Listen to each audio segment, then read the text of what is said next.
Doutor Marcelo Pedreira, mais uma vez na janela da Paulista. Doutor Marcelo, hoje a gente vai falar sobre os bebês, né? E aquela coisa apavorante, assim, para as mães, aquela coisa do bebê que vira, começa a dar golfadinhas, volta todo leite. Como é que chama isso? Isabel, na verdade é um refluxo. Refluxo. Que a criança tem refluxo. Bem diferente de refluxo no adulto, né? Na verdade, é bem diferente porque o refluxo na criança em geral, Isabel, é um refluxo benigno. Então é uma coisa do bem. Uhum. Então o que a gente tenta explicar para as mães, o que as mães têm que entender é o seguinte, que boa parte das crianças, até um quarto na verdade das crianças, tem um refluxo importante até umas 3, 4 vezes por dia, né? Mas isso faz parte do bebê. Imagine o seguinte, o bebê mama, bebezinho pequenininho, o estômago dele é pequeno, ele cabe pouco leite, geralmente o bebê mama até ele se saciar, além do leite que ele engole muito ar também,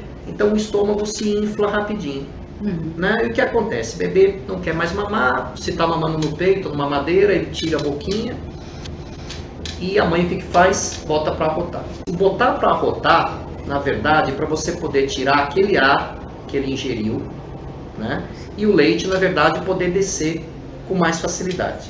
Mas o que acontece muitas vezes é que, às vezes, ele engoliu uma quantidade grande de ar e uma quantidade grande de leite, que em vez do leite descer rapidinho, uma parte volta. Porque aquela junção que divide o esôfago da criança, né, que é aquele caninho que leva desde a boca até o estômago, então essa junção entre o esôfago e o estômago da criança ainda é muito frágil. Então qualquer aperto que você dá no bebê, ou qualquer mudança de posição, por exemplo, o bebê deita logo depois de mamar, faz com que aquele leite, uma parte dele, em vez de descer, ele volte com mais facilidade. Então o que acontece? A gente chama isso de um refluxo fisiológico, quer dizer, uma coisa que acontece naturalmente na criança e a gente não tem que se apavorar. Né? Então aquela golfadinha que o bebê dá, aquela regurgitação leve, que você coloca o bebê para arrotar no ombro, às vezes ele dá uma golfadinha no seu ombro, ou mesmo depois que ele arrota, você coloca ele na cama, ele ainda dá uma golfadinha, aquilo muitas vezes é normal, porque é um excesso de leite, né, e de ar que existe na barriguinha do bebê. Mas aí a mãe fica pensando que aquilo vai fazer o bebê engasgar, vai fazer o bebê sufocar. Porque mãe fica apavorada mesmo, né? O bebê é um negocinho tão pequenininho, tão frágil. Então, por isso que a gente orienta o seguinte, como isso pode acontecer na maioria das crianças, é uma coisa normal na maioria das crianças, eu costumo brincar com as mães. Você dá de mamar, a parte de arrotar com quem quer, com o pai.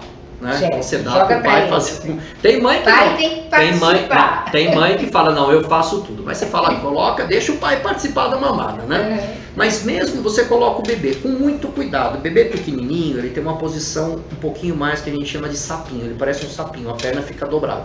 Então, se você coloca o bebê no colo com a perninha dobrada, só aquele joelho encostado no estômago já aperta o estômago, o bebê pode regurgitar mais fácil. Então tenta colocar o bebê o mais de pezinho possível no seu ombro e fica lá uns 20 minutinhos. Deu um arroto grande logo no primeiro minuto, não tem problema, espera os 20 minutinhos. Ou passou 20 minutos, ele deu pequenos arrotos ou não arrotou, mas pelo menos, você pode não ter percebido, mas uma parte boa do ar já saiu. Se o ar sai, ele pressiona menos aquele leite que está lá dentro, o leite consegue descer com mais facilidade e não voltar, como acontece na maioria das vezes. Então, para que a mãe não se preocupe, o ideal seria que ela colocasse sempre, pelo menos uns 20 minutinhos, o bebê para arrotar, antes de deitar ele no bercinho outra vez, fazer as atividades normais. E não precisa ficar com medo de nada, né? Não, então, esse é o chamado refluxo do bem, né? Refluxo fisiológico. Claro que existem situações que o bebê pode ter uma alteração, realmente pode ter um refluxo mais exacerbado. Aí no caso, Isabel, a criança não está bem, a criança chora muito o dia inteiro, a criança em geral, quando realmente é um refluxo do mal, a criança não ganha peso, mas aí o pediatra consegue ver isso devagarinho. Só para dizer que a grande maioria dos refluxos, das regurgitações da criança, são do bem. Você pode conversar muito bem com o pediatra para te tranquilizar também. Ok. É isso. Muito obrigada, doutor Marcelo. Every time we say goodbye, I just die a little Every time we say goodbye, every time we say goodbye.